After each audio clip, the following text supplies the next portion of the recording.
Modern technological systems are built on the microscopic architecture of silicon.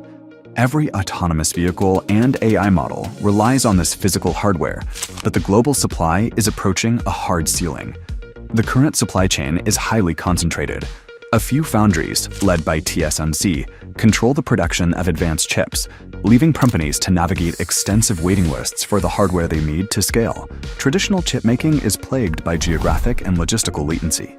An engineering team might design a processor in California, have the photomasks etched in Europe, and wait months for a foundry in Taiwan to fabricate, package, and ship the final product.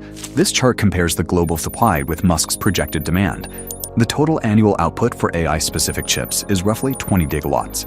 The requirement for Musk's combined ventures is 1 terawatt, 50 times the current global capacity. Addressing a 50-fold disparity is impossible through traditional procurement. On March 21, 2026, Elon Musk delivered a presentation inside the decommissioned Seaholm power plant in Austin, Texas. There, he announced the creation of the Terafab project.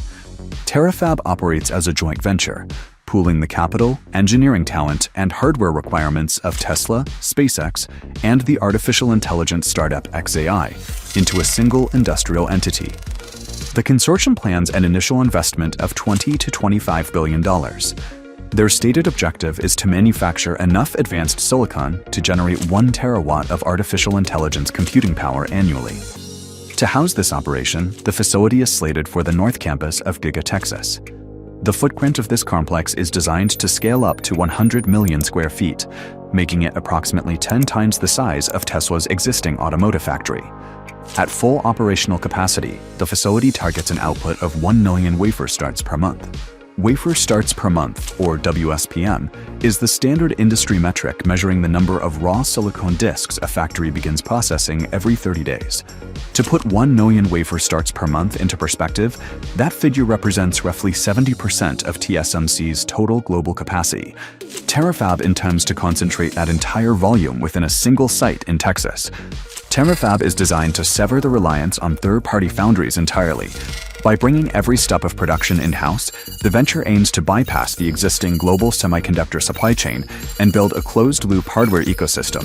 The traditional fabless model suffers from severe geographic latency. Chips are designed in California, fabricated in Taiwan, and tested in Southeast Asia. This fragmented journey means a single iteration takes months. Terafab's recursive loop architecture collapses this entire supply chain into a single facility. Physical co-location removes the friction of international shipping. Engineers can test a physical wafer, revise the design, and start printing a new batch within days. Instead of boarding cargo ships, the wafers move instantly between zones inside front-opening unified pods, protecting the pristine silicon from microscopic contamination. While the sheer output volume is massive, the true strategic advantage of this vertical integration is the compounding speed of iteration. Compressing the feedback loop allows the hardware design to evolve at the same rapid pace as the artificial intelligence software it runs. The facility targets the 2-nanometer process node. Smaller numbers indicate denser, more advanced, and more power-efficient transistors. The 2-nanometer node currently represents the absolute limit of commercial engineering. Reaching this scale requires a transition to a gate-all-around architecture. These nanosheets provide superior control over electron flow at geometries only a few atoms wide. This shift toward vertical manufacturing allows the consortium to dictate the pace of its own technological advancement, removing external suppliers from the equation. Terafab is engineered to produce 2 specialized chip families designed for 2 very different environments. The AI5 chip is built for terrestrial edge inference. It is the silicon brain for Tesla's vehicle fleet and the Optimus humanoid robots, optimized for high performance with minimal power draw. The D3 processor is designed for orbit. These chips are radiation-hardened to survive cosmic rays and high-energy ions that would destroy standard consumer electronics in space. To etch circuits at this scale, Terafab must acquire high-NA extreme ultraviolet lithography machines. These tools are the exclusive, mandatory hardware for 2-nanometer fabrication, a technology so complex that only a few companies have managed to make it commercially viable. There are also financial questions. The $25 billion cost for Terafab is not currently part of Tesla's official 2026 capital expenditure budget, leaving the immediate funding source unclear. Musk's companies are competing against incumbents like TSMC, which has spent 5 decades and hundreds of billions of dollars refining its manufacturing process to reach current yields. Musk's track record includes significant delays. The aggressive timelines promised for full self-driving and the breakthroughs of Battery Day have both fallen years behind their initial schedules. While Musk estimates an initial capital expenditure of $25 billion, financial analysts estimate that building enough 2-nanometer fabrication modules to reach a 1 terawatt output would actually cost closer to $5 trillion. Buying the equipment doesn't guarantee chips. They must conquer the yield ramp, fine-tuning the entire manufacturing environment to increase functional, defect-free chips. Terafab is attempting to condense 30 years of foundry expertise into a single project. Failure leaves tens of billions in specialized machinery sitting idle. Beyond the machinery, the 2-nanometer process requires a physical environment devoid of any kinetic interference. Even a microscopic mechanical vibration can misalign the scanners and ruin a wafer. This creates a direct geographic conflict. The chosen site for Terafab is situated immediately adjacent to the active automotive manufacturing lines of Giga, Texas. The heavy automotive stamping presses inside that factory exert thousands of tons of pressure. This kinetic force creates a persistent seismic threat through the soil.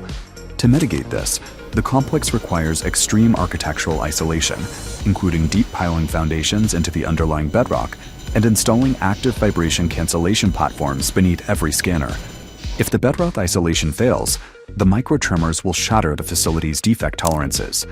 Mastering the seismic environment of the Texas soil poses as much of a threat to the factory's final yield as the silicon architecture itself.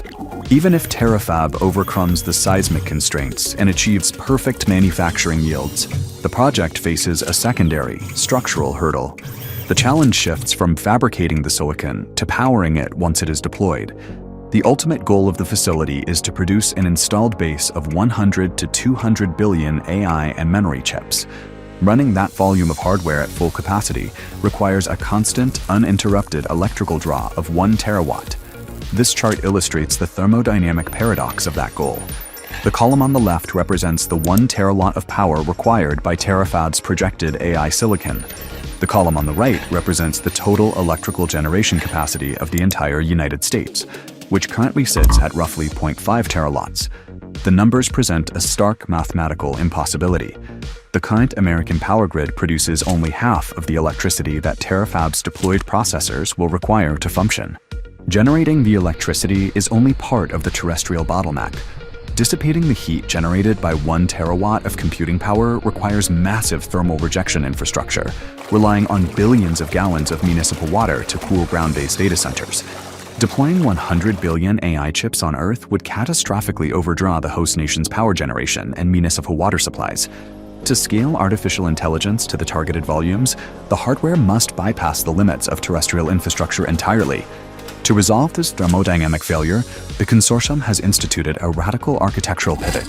They had structurally mandated that roughly 80% of Terafab's total computing output will be deployed into space. This requires a specialized product line.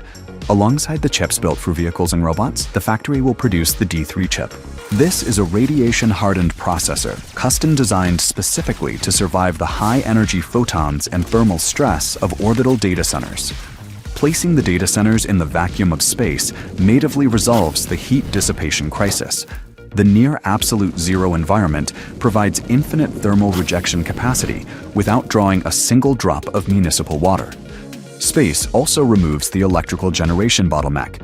Without the atmospheric attenuation, weather patterns, and day-night cycles that restrict ground-based arrays, solar panels in low Earth orbit can capture up to 5 times the energy of their terrestrial counterparts.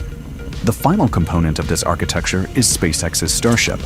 The heavy lift rocket acts as the dedicated logistics bridge, providing the necessary low-cost payload capacity to physically ferry millions of tons of data center infrastructure into orbit. Terafab provides the physical hardware necessary to transition human computing power off-planet, bypassing the power and cooling bottlenecks of the terrestrial grid. TSMC spent 3 decades of agonizing trial and error to master the yields that Terafab is attempting to achieve in just a few short years. The laws of physics governing atomic-scale manufacturing do not bend to aggressive timelines. If they fail to secure the equipment or stabilize their yields, this $25 billion facility becomes a heavy financial anchor. If Terafab is built, it permanently entangles Tesla, SpaceX, and XAI. They will no longer operate as distinct companies with separate suppliers, but as a single closed-loop industrial machine reliant on a shared silicon heartbeat. Previous gigafactories specialized in welding steel frames and assembling battery cells. Terafab shifts that industrial focus to the atomic level, printing logic gates onto silicon.